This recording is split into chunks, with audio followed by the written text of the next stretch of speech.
What are composite materials? Composite materials are hybrid materials composed of two or more individual materials such as metals, ceramics, polymers, etc. Naturally available composite materials are wood and bone. For example, if I have a matrix, any one material which is forming a large amount of substance, then I call that material to be the matrix. And if I am going to add any additive to that material to a lesser extent, then that element is termed as reinforced material or reinforcement phase. The advantage of this composite material is that it retains all the desirable properties of both matrix as well as the reinforced material.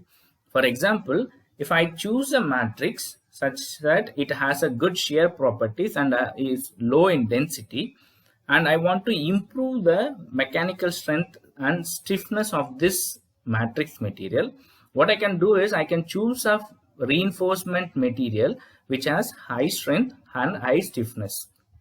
If we mix these together, the resultant composite material will be having high strength, high stiffness, good shear properties and low density as well. So the advantage of this composite materials are it retains the desirable or advantageous properties of both matrix as well as the reinforcement material. Based on the matrix which we use, these composites are classified into three types. One is polymer matrix composites, where the matrix is a polymer material; metal matrix composites, where the matrix is a metal; and ceramics matrix composites, in which the matrix is a ceramic material. Again, based on the types of polymer which we use to prepare these composite materials, these polymer matrix composites are classified into thermoset composites or thermoplastic composites or rubber composites. The role or the function of this matrix in a composites are to transfer the load onto the fibers or the reinforced phase such that it prevents the propagation of cracks.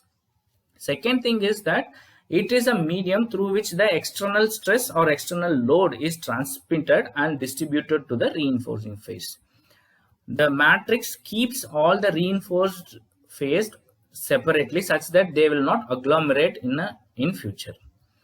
The important point of this matrix is that this composites holds and binds the reinforcing phase in position such that all the properties of a composite material is homogeneous.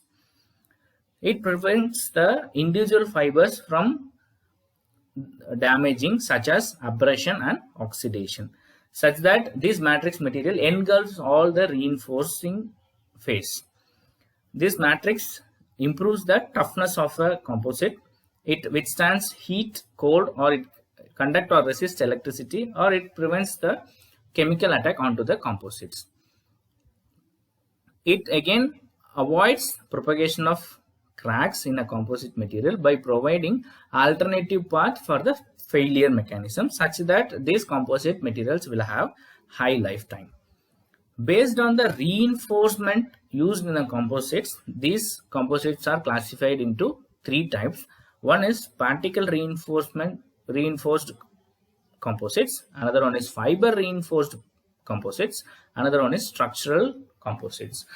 Again, by the name, it is clear that if we use any particles as our reinforcement phase, then the composite which is obtained through that method is termed as particle reinforced composites. And again, based on the size of the particles, it is classified into large particle reinforced composites or dispersion strength reinforced composites. When we move to fiber, we have two types of fiber. One is continuous fiber, another one is discontinuous fiber. These continuous fibers are aligned in a composite material such that they will have a even cross section in the material. Whereas if we use a discontinuous fibers, they will be having different or same alignment. Based on the alignment, they are again classified into aligned fiber reinforced composites or randomly oriented fiber reinforced composites. And each of them have their own advantages and disadvantages. In this structural composites, if we use laminar kind of structures as a reinforcement material, then that is termed as laminate structural composite. Suppose if the material is prepared as a sandwich panels, then they are termed as sandwich panels structural composites. The role of these reinforcements in a composite is to improve the mechanical properties of a base system, and also it can perform one or more desirable property in a given system. This reinforcement material, they either conduct or resist heat, electricity, corrosion, and also it provides rigidity to the material. Different fibers used in different composites will have different properties. So based on the reinforced fibers which we use in a composite, the properties might be different.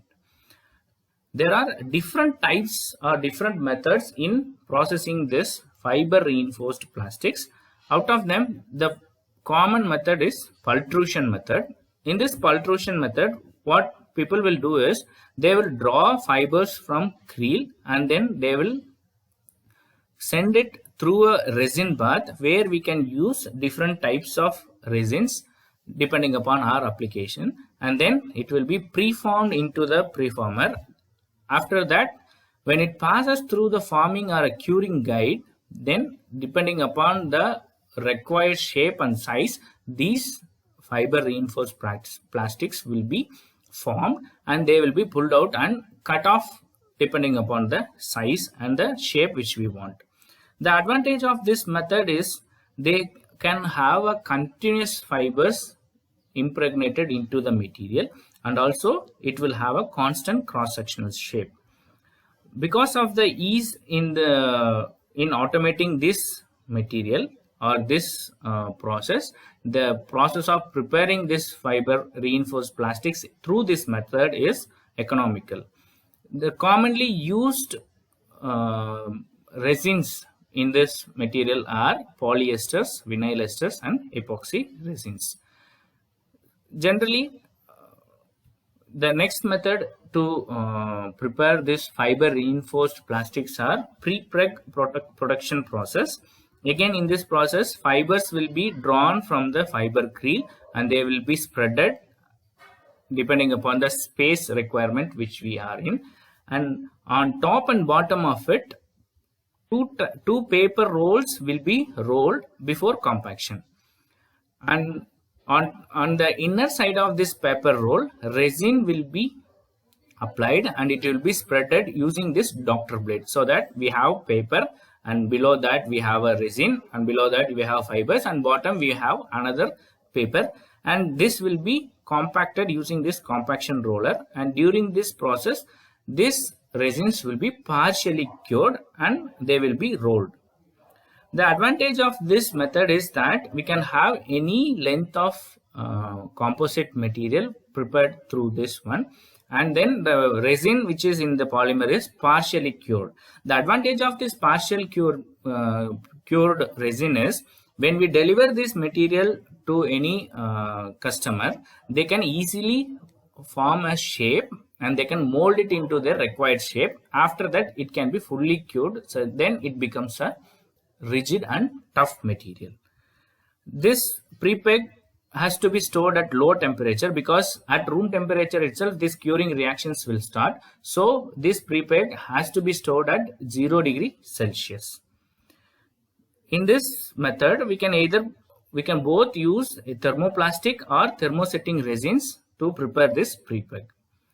Another method to prepare this fiber reinforced composite plastics are filament winding method, where this depending upon the winding, it is classified into helical filament winding, circumferential filament winding, and polar filament winding. the advantage of different methods are different based on their applications, and this method can be easily automated and the production cost is also very low. By this filament winding, rocket motor castings, storage tanks, pipes and pressure vessels are made using this technique. Thank you.